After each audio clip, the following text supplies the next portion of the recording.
So, of course, through the education portion of YPN, we will be doing other panels like this. So thank you for being, this is the first of many. So thank you guys for being here. You are setting the stage for everyone that comes after you. And so now, without further ado, our illustrious leader, Miss Allison, has got some questions for you. I do. Lots of questions. Okay. So thank you guys. You know, it's important that we wanted you to come here and have discussion with us, and we can learn from you about what's worked for you, what hasn't worked for you, how you stay organized, motivated, how you get your leads. You know, we just want to learn from you. So first question that we have is, what's the one thing that you did in the beginning of your business that set you up for success? And you can all... I say, Shawn, we'll go to you first. Okay. Yes. Sure. Absolutely. Well, this is fun to be here, and so I know I haven't had the chance to meet everybody, but thanks for allowing me to be able to be here. Hopefully you can gain something. I am not the smartest man in the room. I can promise, or woman. Definitely not a woman. I'm not the smartest person in the room, so I have a lot to learn from y'all. What does your wife say about you? What does your wife say? What does my wife say about me? Uh-huh. What, behind doors? That's a dangerous question, isn't it? Wait a minute. Good thing he's pretty. So the question was first year. Have y'all ever heard of the quote from Jim Rohn, as he kind of says, "You are the average of the 5 people you spend the most time with"? Yep. When I got into real estate about 8 years ago, I got in, and I am grateful because I didn't necessarily do all of this intentionally, though I am very grateful that I put myself and surrounded myself with big thinkers and highly productive agents. And that just put me in a specific mindset of what success was. And everybody can define success differently. Although I am very grateful that I surrounded myself with those kind of mentors. So these people were doing 100, 200, 300 deals per year, and that's just kind of what I thought was normal. So I closed 31 my first year, and I thought it was bad. Only 31. I was like, I'm not living up to what I should be. But I say that because it wasn't about me, it was those that I surrounded myself with. And so that was very intentional and very huge. Definitely encouragement. I encourage everybody to consider, who is the 5 closest people in your business? And if you're gonna be the average, is that where you wanna be? That was excellent. Profound. Chasity, go ahead. Yeah. So the thing that I did the first year that I feel had the greatest impact was, like you said, to surround myself with agents, and to be intentional about which agents I surround myself by or with. And so I spent a lot of time in the office, and agents have a tendency to talk about themselves a lot. And so you kind of, I mean, you do, right? And so when you talk to folks, you can generate an idea of what they're most passionate about. And so I would try to figure out what they were most passionate about and then talk to them about it. And because they're agents, it's going to correlate with what I need to learn. And so I just have my checklist going. Okay, I'm learning about this, I'm learning about that. And each agent was more than willing to share their experiences and their successes and their failures. So I mean, it was great sitting at the desk and being able to just collaborate and with them and have opportunities to go and do open houses. So it was really surrounding myself by other agents that specifically met the needs that I felt I had at the time. And in addition, I wanted to stay out of realtor jail, so I made sure that I had a good working relationship and open door with my broker, who's over there supporting me today, and I appreciate that. And so that's what I think was the most important thing. Yeah, and prayer. Yeah. Morgan? Oh, okay.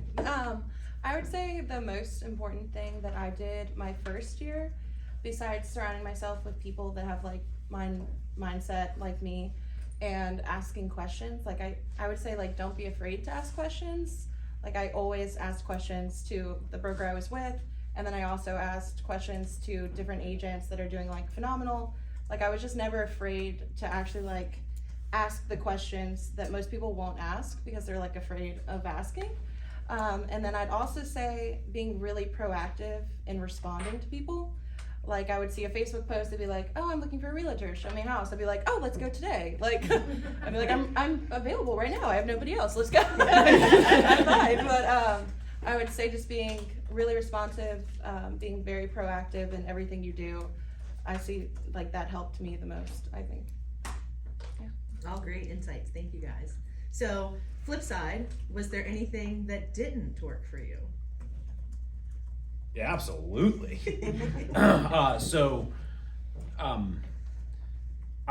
I would say the one thing that I would love to share with you, so that you don't make the same mistake, is the moment you are trying to make the business easy is the moment you're failing.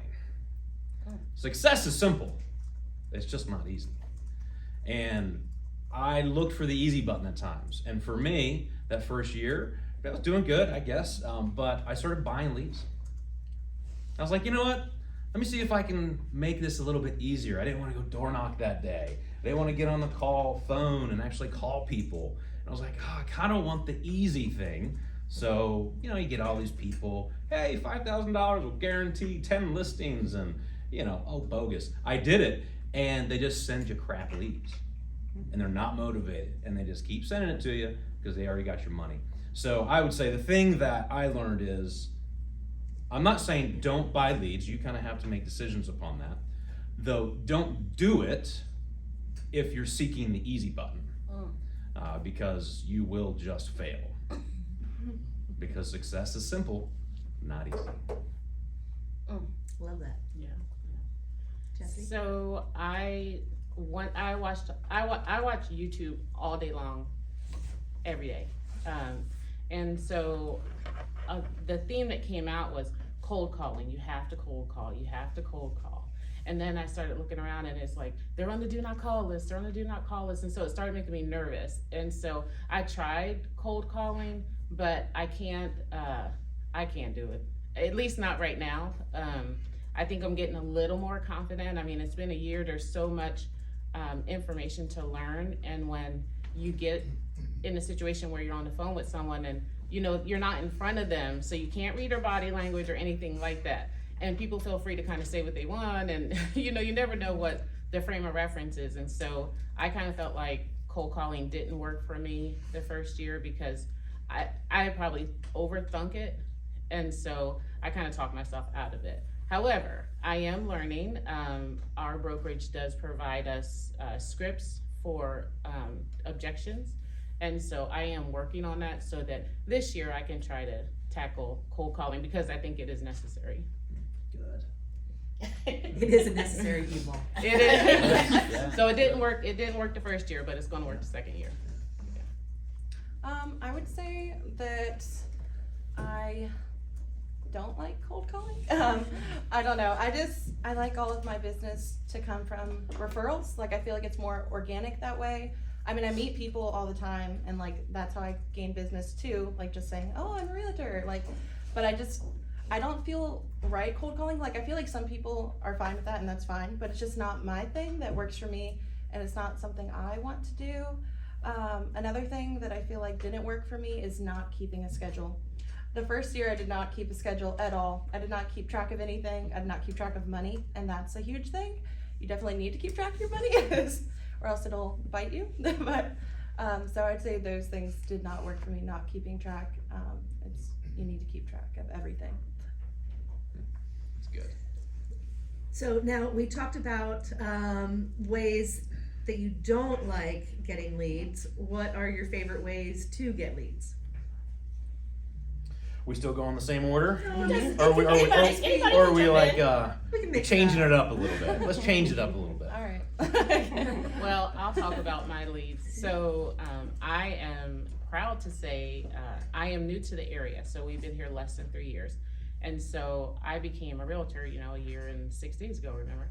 And so I didn't really have a sphere of influence. And so I had to make a decision as to if I was gonna get out there and like really pound pavement and see what happens, or I had to figure out a strategy that will bring me in leads. And so our company offers, I guess collaborates with, am I allowed to say this, Tammy? Who we collab?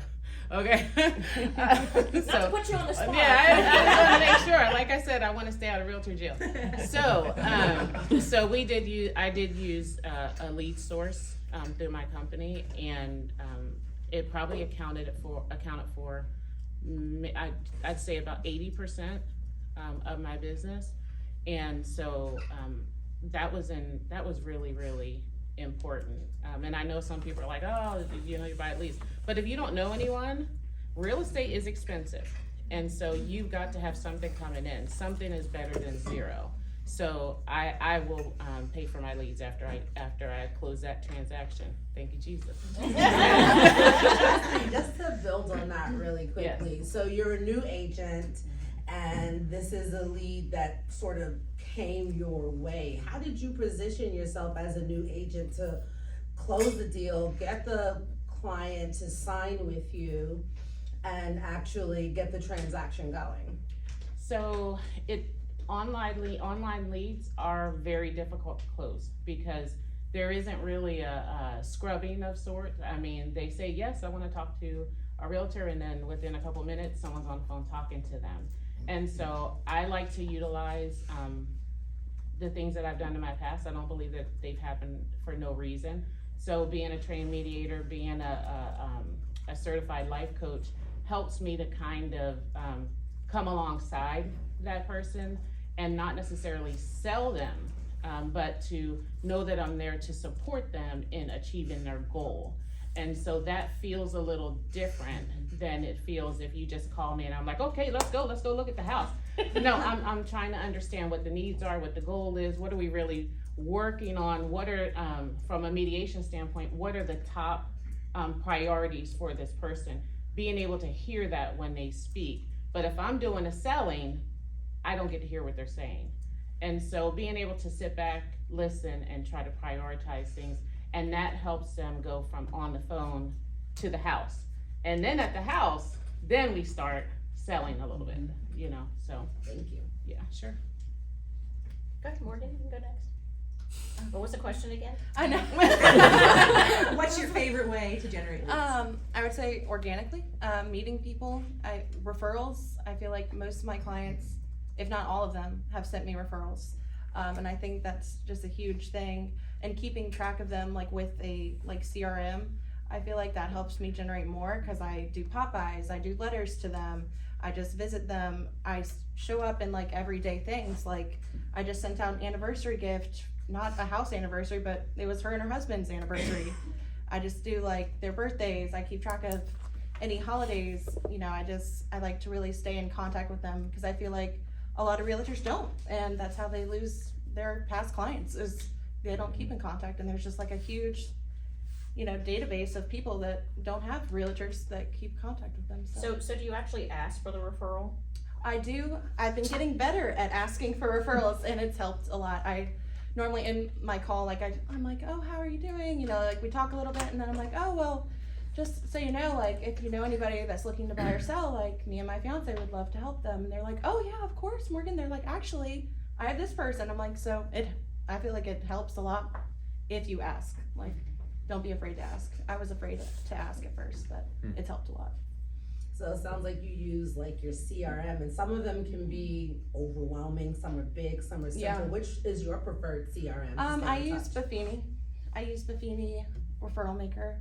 I have a coach too, so I'm big on it. You know, I talk to my coach once a month, and I'd like to keep track of everything. I'd like to do a little better of keeping track because I'm still not quite there where I log everything every day, but I at least log it. Am I a coach? I think I'm a coach too. Yes, I'm one of your coaches. Yes. You're always a coach. Coach. Great. And Shawn? So favorite ways of finding leads. It has changed. I will say my first couple years, you know, I had 5 kids, and so it was my big why is my family, and I had to go find business. That was it. Like, there was no ifs, ands, or buts. So I door knocked. The reason I door knocked was because you put me behind a phone, I get distracted. Seriously, I get distracted. I start looking on Facebook, and I don't find energy from it. If I can just get outside and talk to people face to face, belly to belly, the reality is I don't have my phone on me, I don't have distractions, and I can hit my minimum 80 doors, get my contacts for the day. So that was personal accountability for me to ensure that I achieved my goals. So door knocking was a big thing for me early on in my business. I don't do much door knocking now, simply due to my business changing a bit. And so that was my favorite way originally. Now it is absolutely my clients and SOI, my sphere of influence, 100%. I love my people. I love my clients. We used to call them past clients. We call them future clients now. And so I love my future clients. I love all of the sphere of influence. And so that is really my bread and butter, is building those relationships, continuing to give value to them every day if possible. And I find energy from that, and that's where my referral base comes from. Did you go door knocking alone? Yeah. Okay. Mm-hmm. The funny thing about Shawn is, for me, So many. There's so there's so many. many funny things, and this is funny and close, but it really helped me. Is I live in Lee's Park, and about once a month I'd get something from the 1245 team, and I'm like, does Shawn know I'm a realtor? I get that postcard again. I'm like, he must have lost his mind. Then I get the letter in the mail. I said, but every time I got a letter or a postcard or something left in my door, I had to put some respect on his name, because he was doing what I was not. Because once I went like this, ripped that up, I walked outside and I saw a sign in the yard. And I was like, okay, all right, it is grunt work. It does take time. And that's why I was like, it's funny because there are a few realtors in Lee's Park. I'm referring to Lee's Park. I'm not sure if I mentioned that. And it's that kind of consistency, I think, that as a seasoned realtor, I've observed from afar. With Shawn, and then he'd have like an ice cream truck or something. I'm like, I gotta get this dude out of Lee's Park. I was eating your ice cream. I need to call my cousin Tony Soprano and have a conversation with, and then you meet him, he's a nice guy. And you follow him on Facebook, he's got the cutest wife and the cutest kids. It's like, right, maybe this is something that I know if I can glean an insight from Shawn, I know that there are some nuggets as a group that we could, learn from. So thank you for that, Shawn. I appreciate that encouragement. Yeah, Yeah, consistency is important. yes.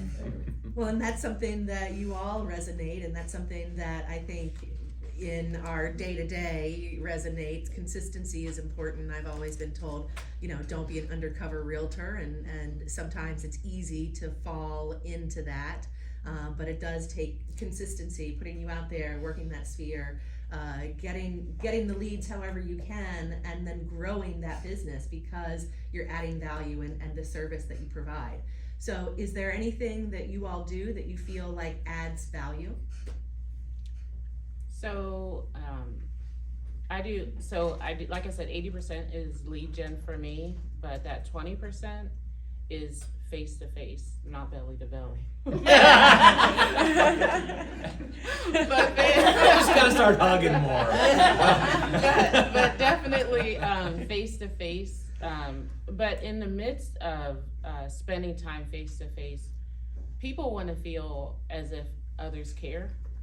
And so real estate is kind of like a benefactor of expressing that you care face to face.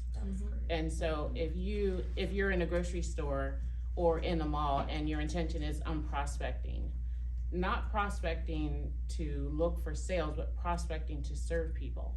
Like, that's how you lead, is you serve people, and then they become endeared to you without the sales part of it. The sales part of it is just a benefit that occurs. And so I think in my everyday actions, I try to serve people, and as a result, real estate happens. And so that is in my opinion, that's adding value. Love that. Shawn or Morgan? Yeah, this is a topic that I talk with my team every week about. This is vital. And so, yes, we seek to do a lot. I will say a lot of this comes with my goal and my mindset is, if somebody were to ask me the question in the mall, hey, what do you do? I never say I'm a real estate agent. My answer is I help people build wealth through real estate. That's my answer. Ooh, hold on, can we write Yes, that down? yes, steal Can we everything. copy you? Okay. Listen, I cheat my way to success. Okay, so nothing I say is original. So the reality is that is my motivator. Is if somebody asks me, I help people build wealth through real estate. That is what actually excites me in their sales and their home ownership and their investment. So with that as being kind of a motivating factor, we really want to provide our kind of life clients just a consistent service to be able to help them protect the investment that they purchased, to know how to invest in more investment properties, of course, how to maximize top dollar. I will say I talk a lot of people out of selling their house. I want them to have that as an investment property. And because it's not about the sale, it's about helping their wealth. And that really has come with a couple things. So we have just started it a few months ago, but a home concierge. It's just one of our admin, but she's great and she's fun to talk to. So she is calling every one of our clients and past clients to just simply, as the personal home concierge, who do you need? What do you need? Need a dog walker? need a contractor? Is there anything that we can do of service? So it's not, hey, do you want to sell? But it's just simply giving value with the home concierge. And then we do investment seminars, and we do that for our people, right? I mean, other people can come, but we do it for our people is to teach them about investment and giving them opportunities. If it's guaranteed 10% and maybe investing a portion of money into our flips, or teaching them how to buy houses, or, so we just want to be educating our people. So that's the primary value that we really push. Perfect, thank you. I would say thing that creates the most value would be the contact. Like I said, just keeping in contact with them, definitely serving them. I feel like from my very first deal, like that's what drew me into real estate. I was like, this is my passion, because the very first deal, I was like, I saw that smile and I saw how happy it made them, and I was just like, oh my gosh, like this is what I love. This is what I'm gonna do. Because I didn't mean to even find real estate as my passion. I just kind of was You just jumped kinda stumbled into on it? Yeah, I Okay. just stumbled on it. I was just watching YouTube videos, and I was like, oh, okay, I can try this. But I feel like that very first deal, when I saw how it affects people, I was just like, this is it. This is what I love. Just the serving aspect, like you guys both said. And then I feel like not transactionally, but just as a relationship. I like to create genuine friendships, people that trust me, people that talk to me not only about real estate but other things. I mean, I feel like I'm almost like a counselor too, especially when people are selling houses. It's a scary process and it's stressful, and I feel like I've had to talk people off the ledge before. They're like, no, let's not sell my house. I'm like, I know this is scary, but you can do it. It's just a new adventure that you're going to. And I just feel like that aspect of it is just the biggest thing for me, at least. Well, thank you guys. I think, we all touched on the why, and you all just shared your phenomenal whys, and thank you. And I think that, your whys can inspire us and maybe help us, find take a look at maybe what we're doing and things that we can do differently, or how we can, glean from some of your success. So how do you guys stay organized with all this business? Okay. Like I said before, referral maker, I like to track all of my clients, potential clients, past clients, future clients. Again, I just like to track them all. On referral maker, I have a Google calendar that I put everything in, and I color coordinate it for real estate, life. I just like to really prioritize everything. I would say those are my biggest things, how I keep track. Really just referral maker, which is by Buffini, and then Google. So for me, I played basketball in high school and college, and so one of the things that was said early on was KISS, pretty much keep it simple. Keep it simple, sweetie. It's stupid. It's stupid. It's big, simple, stupid. Keep it simple. And so while there are a lot of systems available, I try to take the minimalist approach to things, just because even with the systems, that in itself can steal time. I mean, that's our most precious thing that we have outside of our money, even, is our time.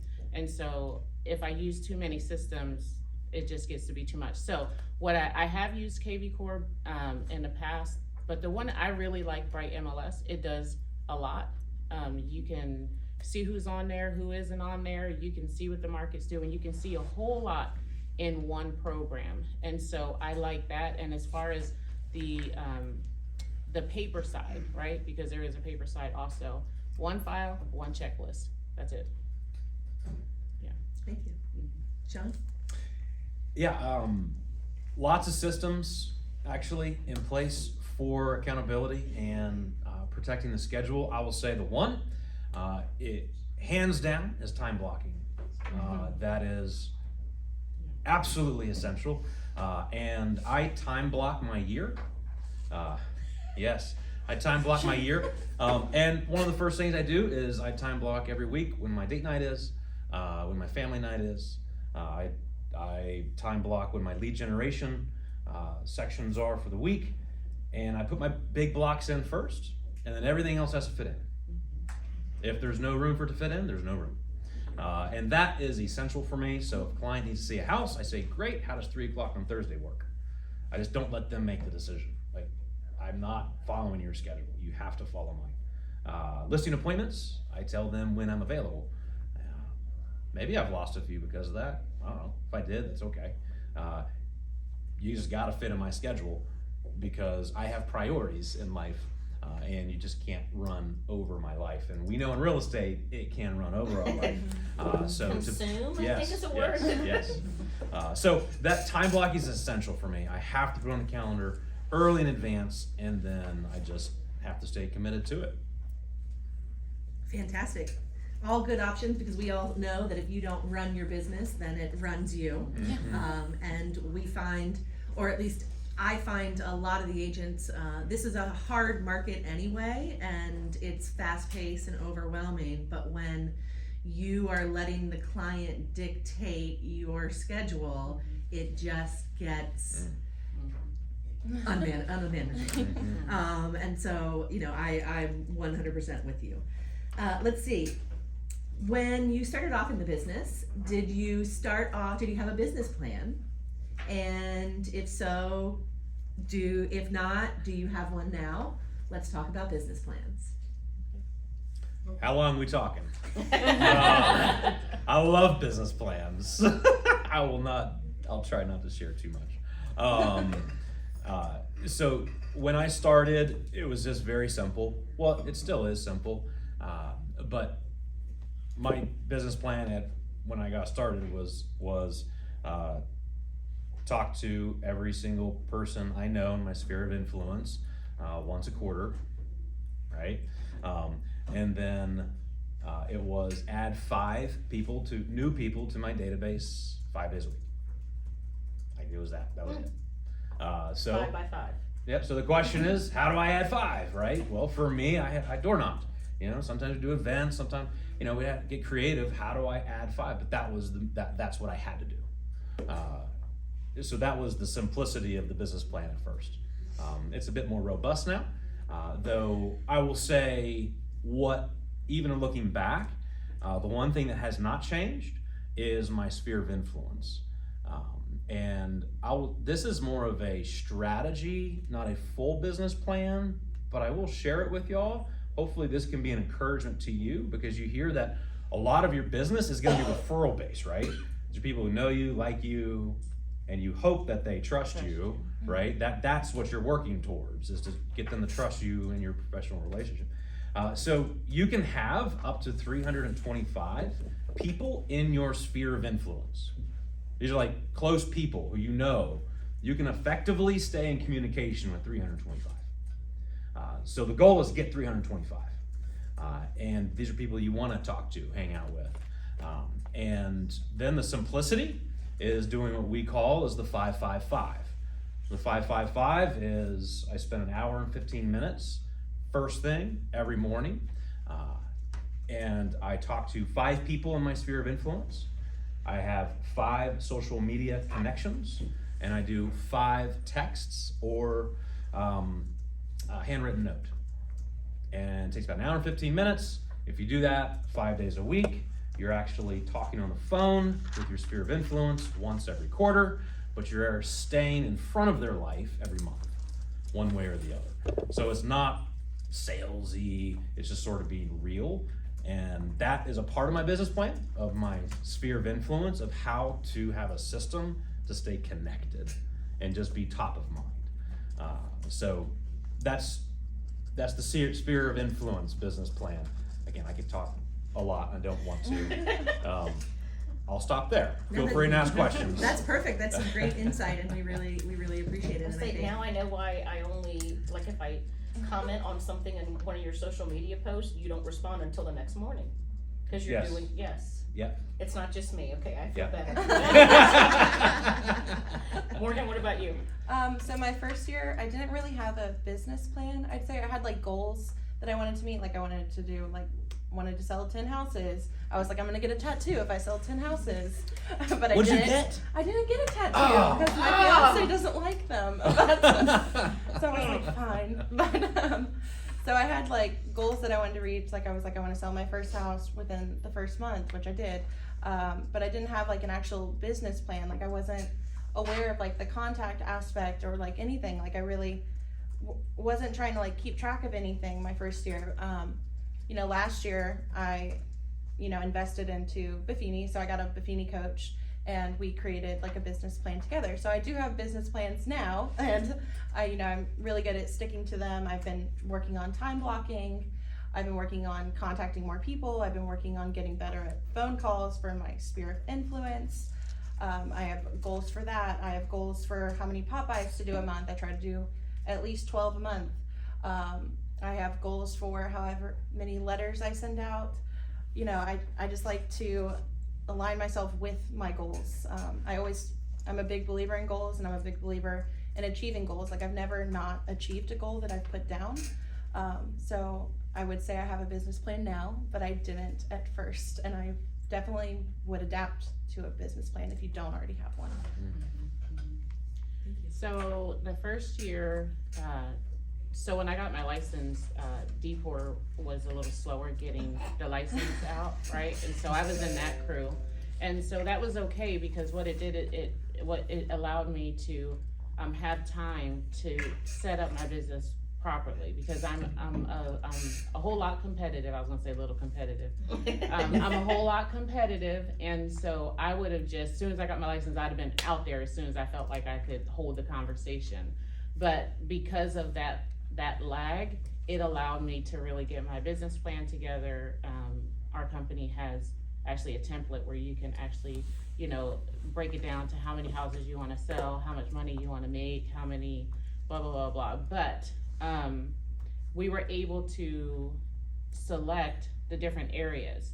So one mistake I would say I made that I think is important to share is I looked at who I am, and then I tried to build a business plan around what I thought I could achieve based on who I am. So for example, I used to work in healthcare. I was a healthcare administrator. And so I thought, oh, well, I'm gonna work with seniors. You know, that was something that I put on there because it seemed like something that would be easy for me to do, right, as a business plan. However, that wasn't where it's at. We were in the middle of a pandemic, the doors were not open, right? And so there were a lot of things I put on my business plan the first year that were filtered through who I am. But the second year, when I generated it based on what was happening in the market, what type of effective methods through research did I find that people were actually selling houses. So if they weren't working with seniors, who were they working with? And then I had to incorporate that into my business plan and then try to follow my business plan. I would have never thought about making videos, but guess what? We have to make videos. So that needs to be on your plan, to have a certain number of videos per month. And so, yeah. Great, thank you. You're welcome. So let's see, last question. Apps, it's all about, we love our apps, right? What's your favorite real estate related app that you guys find yourself going to all the time? You can't say TikTok. That's not allowed. That's why I said real estate related. I have 3 favorite apps that I use every day, constantly. I would say the podcast app. I always listen to real estate podcasts, mindset podcasts, Brian Buffini podcasts, any real estate related mindset, just to get me in the right mindset for the day. I always listen to them in the morning, and when I'm driving, I try to listen instead of listening to music. I try to listen to podcasts. I would say I use HomeSnap. I feel like it's the most up to date with our MLS. I love HomeSnap. I just send people, when I see houses, I send them directly on HomeSnap, or Bright MLS. I send them on email, but I normally ask, I'm like, do you want it on email or do you want it on text? So if it's on text, then I send it on HomeSnap. But I like HomeSnap, and then I love Referral Maker. So I try to use Referral Maker every day. So I would say those are my top 3 apps that I use every day, like every minute of the day. Except when I'm here. But Okay. So I have a couple also. Audible is important to me. I need to be able to listen to books and books that are relevant to real estate. That checklist manifesto, check that one out. That's a good one to listen to for realtors, because, can I say why? Do I have time? Please. Okay, because we do have the propensity to think if we do it all the time, then we've already done it. And so you don't want to think that you got the home inspection done and you didn't, because you normally do a home inspection, you usually get it done, right? And so the checklist manifesto is a very good book. So I like Audible. Definitely love YouTube. Of course, check your resources, because everybody that's making a video shouldn't be making a video. Amen. Yeah, and so, but there are some very credible folks out there making videos and helping to provide solutions to challenges in real estate. And then, of course, Facebook and yeah, Facebook. I'm a Facebook junkie. I don't, it's not my bread and butter business-wise, but it does help to keep yourself top of mind, let people know what you're doing, and to really establish that you're that go-to person for real estate. And so I filter everything I do through real estate, and then I put it on Facebook. I don't just haphazardly put it on Facebook, or you know what I mean? It's intentional and strategic, so I use Facebook that way. So I think we all use apps, a lot of them. If I had to think about my first one, the one I use every day, I'll share one that I'll encourage you to use, and that is Mortgage News Daily. You have 3 kind of real estate licensees. Somebody. I'm writing all these down. Okay. There's 3 kind of realtors right out here. There's licensees, there's agents, and then there's experts. Ooh. Licensee just has a license, agent has systems for marketing, and then there's the expert. and people want to work with experts. Now, you know that you're not a lender if you're a realtor, so don't try to be one. Although being the local economist of choice is your job. If you're a lender, it doesn't matter what job. So that app is awesome, because you just stay up to date, and it can send you notifications.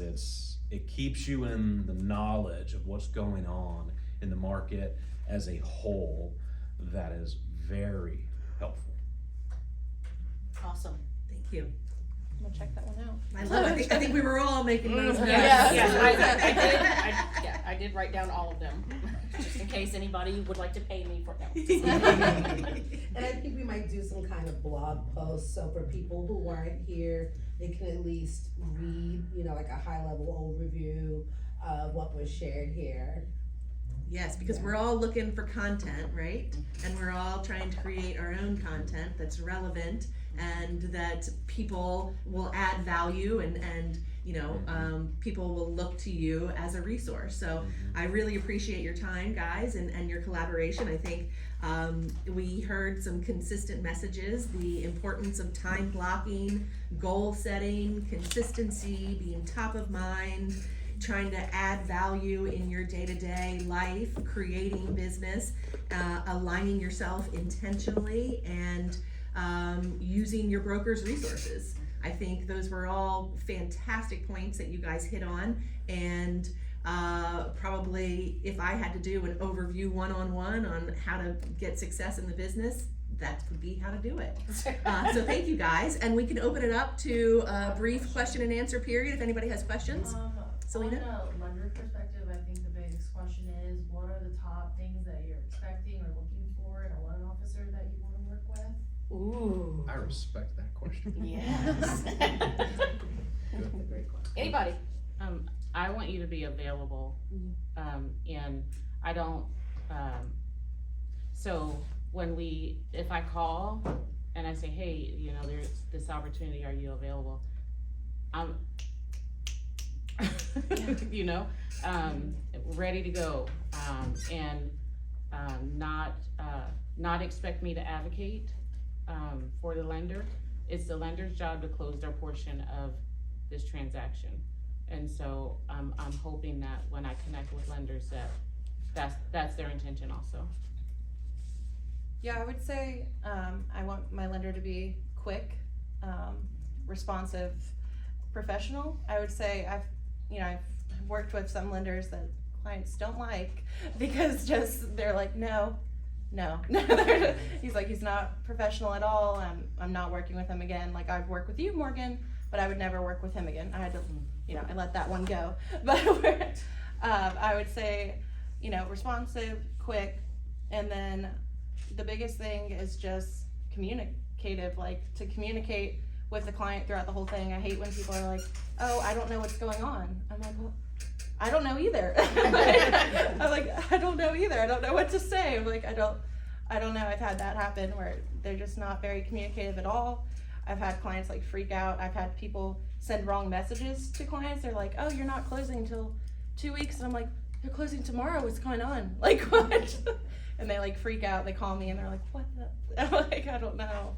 So I would say those are like the biggest 3 things that I'm looking for in a lender.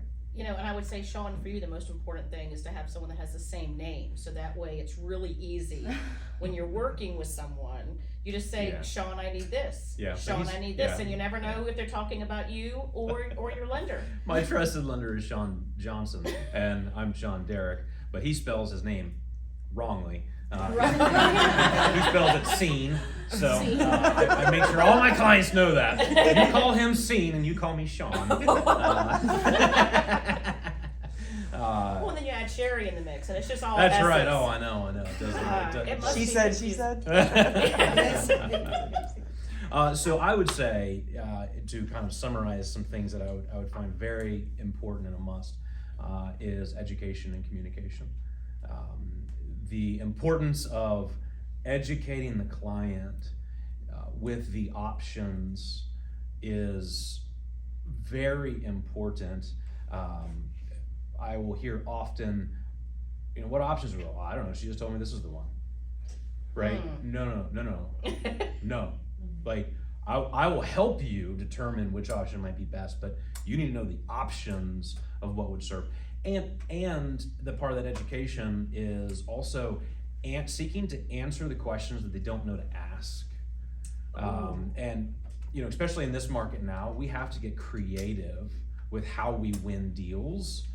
And talking about appraisal gaps, like the lenders should talk about this. Like, does this mean your cash to close is actually different? Right? So educating the client on the lending side about the potential options. They're not going to remember it all, but when you're actually writing the deal and you're talking to the client, you're just bringing up what you already said, and now they're not defensive. It's just, oh yeah, you did talk to me about this. So the education part is just so important early on for a client. And then the communication part, we all know, is just, for me, it's the ability and willingness to be able to call the listing agent, to be able to educate the agent on the quality of their financing. If they're at their high end of the price point, you need to be telling them, send every single property over, before you even take it out. Just that aspect. Awesome, thank you. I have a question to piggyback, obviously, in the same kind of direction. For you guys, I would love to know what's your biggest need or priority when it comes to professional visual marketing? Just somebody else to do it for me. I don't want to do it. I don't want to learn how to do it. Yep. At a reasonable price. At a reasonable price. I would just say to put out like really good photos that are like eye-catching. I feel like that's the biggest thing to me is if I pay somebody for professional photos, I want them to look professional, not like I took them on my iPhone. So I would say I was looking for that, and just make sure everything is like good quality, not like wonky photos at all. Also, available, because real estate's quick. Like, you need it now. And affordable as well. I feel like those are the big things. The other thing I would say is not to overdo it with the editing, because when you walk into, I've heard this so many times, like in the last couple months, oh, the photographers really did a number on this one. This house looks nothing like what I saw online. Yes. And so while it may not seem very important, it is, because we're talking about know you, like you, trust you. And so when they walk in the door and the first feeling they get is deception, it's not just the photographer that is attached to that deception, it's also the realtor that's standing there with them. And so we don't want, in other words, we don't want glamour shots. No one needs glamour shots anymore. No. I'll throw. My answer was a little, pithy. But I'll share one thing that I think is very important. Is whatever agent hired you to go in when you meet that client and talk them up. Like I expect Universal Title to say, congratulations for choosing the best agent. I expect my photographer to be able to say, guys, you guys chose a really good agent. One, it needs to be true, right? I need to believe it. But Shawn. But this partnership, because throughout the process, right, the agent's the one paying, the agent's the one often directing, right? And that partnership should go both ways. Like, we're talking up how good you are. I anticipate you talking me up how good I am. Thank you. That's great. That's great. It's all about synergy, and I feel like sometimes you're only as good as the tools in your toolbox, and that comes from these relationships that you develop and the people that you can trust to communicate and to be there, and it is a partnership. So all great insights. Thank you guys. Any other questions? Oh, go ahead. When do you think an agent should begin working with the transaction coordinator? Well, I mean, saving time is important, so as soon as possible. I mean, I wish that they could write the contract, but But, Virtual assistants can but do yeah, I guess I'm not quite there yet, but as far as transaction coordinator, as soon as that place is ratified, that contract is ratified, that I can just call and say, all right, here we go. And being able to check in, you know what I mean, because I don't know about anyone else, but I'm sure people feel the same way. The angst around those timelines, and if you don't get it done in time enough, the seriousness, the professionalism, like I was saying about the loan people, you know, let's get it done, and we can hang out and have fun later. Yeah, right away. So, I use the transaction coordinator. I was told not to like start it until I hit 20 transactions. I don't know, but well, like from like different like professional, like really good realtors that I've talked to, they're like, once you hit 20, once you start forgetting people's names, once you start forgetting home inspections, you're like, oh gosh, I was supposed to schedule that. So I would say when I hit 20 is when I hired one. I mean, I would say hire one before that. I actually use mine to write contracts because a lot of times I show houses and you need it like then and there. I'm like, hey, can you write this for me? And I'll just pay them like a flat fee to write it. And then generally if I have more than one client going on, and you know, I pay them the full fee. I get them to do the home inspection, get them to do the termite inspection. I get them to schedule everything. I copy them on all the emails. I use Amy Buchanan. So, and even when she's out of town on a girls trip, Yes. she's still working for Yes. you. Yeah, she did. Yeah. Yeah, it just so happens that I always have to do weekend offers. I'm like, dang it. But I guess that's, you know, the price of real estate. But yeah, I would say, you know, generally when you feel like you need the help is when I would do it. You know, if you can keep track of it yourself, you know, I wouldn't hire them right away because it is an expense, but you could double what you're doing if you do hire somebody to help you. So I feel like, you know, at first I was like, oh, I don't need anybody, but I feel like I've increased my business with using somebody. Like I can do a lot more now, so. And Shawn, you've got like 4 now, don't you? Yeah, if you do a transaction with me, you'll be like, Shawn, who am I supposed to talk to right now? Who's So, doing this? But I'll yeah, so I'm not saying everybody needs to have this answer, okay? My philosophy is day one. As an agent, you have to know what you're good at, and you have to live. Y'all know the 20-80 rule, right? Right? 80-20. Yeah. Yes. 20-80, 80-20. Yeah, right. Kids. Yeah. 80-20. 20% of your activity will give you 80% of your results. So to be in high production, why don't you give 100% of your time to the 20%? So knowing the 20% and spending all your time in that is gonna make your business huge. So transaction coordination is not in my 20%. So I will hire that out because I'm buying back more of my time to do what's actually gonna get me where I need to be. So again, like I don't wanna learn about marketing, I don't wanna learn about transaction coordination. I just wanna do what I know is good, I'm good at, to be able to build a business. Cliff diving. Cliff diving. More cliff diving. That's right. Backpacking. Yes. So that would be my encouragement, you know. Were there any more questions?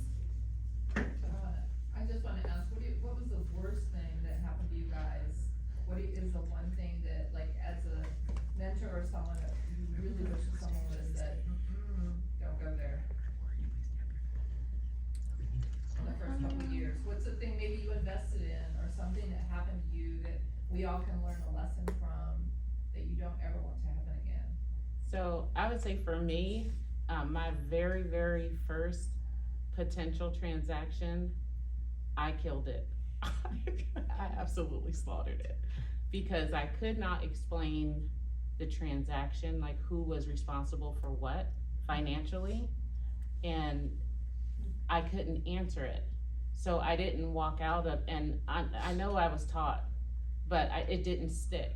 And so when I got in a situation where I had to explain to him as a buyer what he was financially responsible for, I had him thinking that he had to pay a portion of the commission, and it wasn't his responsibility. And so he just basically told me, I'm not gonna pay you that, click. And I thought, what happened there? Like, I don't even know. It just happened so fast. And so to really understand, because people, they want to have a good experience, but they want to, when it comes down to money, be able to explain that forward and backwards in your sleep. So that's the one thing that happened to me that I hope nothing like that ever happens to anyone in here. It was pretty bad. Learn your contract. Learn your contracts, learn who's responsible for what, especially the money. It's all about the money. It's all about the money. It's always about the money. Either one of y'all go. So one was a bit more of a life thing, and I think one was a transactional thing. So maybe I'll share two of those. So the life thing was balancing priorities. So really helping as a mentor, helping me identify what my life priorities are. And best analogy I've ever heard, which is really helpful for me, and I dropped it, was life is always a bunch of priorities and you're juggling. All of the priorities are rubber balls other than one, and that's your family. That one's glass. You drop that one, it can break. You drop all the others, they can bounce back. And I don't know, like I try to counterbalance on my priorities. But honestly, as a pastor, this is right, but keeping God and family as the priority. I had a lot of people teaching me how to get really good at real estate, but like, how do I protect the most important? I look back and it's like, I actually didn't have that for me personally, and so I had to learn hard. And then I think on a transactional side is just know what kind of advice you're giving. I remember my first year. This is horrible. But we appreciate you sharing. Oh yeah, it was horrible. So I had this buyer, did buyer consult, right? Sat him down in the office, and she really wanted the ability to have a pool. Like she just wanted the ability to have a pool. That was a big thing, right? It was one of her high wants. Well, it was really a need, and. So I said, great, well, let's identify some neighborhoods. So at that time I pulled up Fox Point. Ooh. And I pulled it up on a TV, and I said, and she's like, can pools go in there? I'm like, well, let's look. I pulled it up on a map, and a satellite map. I'm like, ooh, there's pools. Yeah, you can have pools in here. So she bought a house in Fox Point. And 3 days before closing, the HOA docs came out late. And she's like, Shawn, I can't have a pool. What? Oops. Oh, my stomach just, oh my gosh. What? I thought I did the right thing. You know, and I know I did it. Oh. So she was at closing, it was horrible. She was Crying. shaking. Yeah, she was shaking. I mean, you know, she's gone through the whole process. It was horrible. Like, I look back at that, it's like, may I never, ever, ever give advice that I just don't know is actually true. Even though I had good intentions, I hated that. I hated that experience. So, know what I'm saying. That's the punch. We learn. Don't give advice. Don't give advice. Don't wing it. Don't wing it. 100%. I'll get right back to you. Uh-huh. I definitely agree with all of that. I would say I haven't had anything like that happen to me. I generally, always make sure that I'm correct before I say anything because I don't want that to happen. I'd say the one thing I had happen my first year was I had waterfront land listed and I didn't know the contracts that well. Like I didn't read the contracts completely. I should have.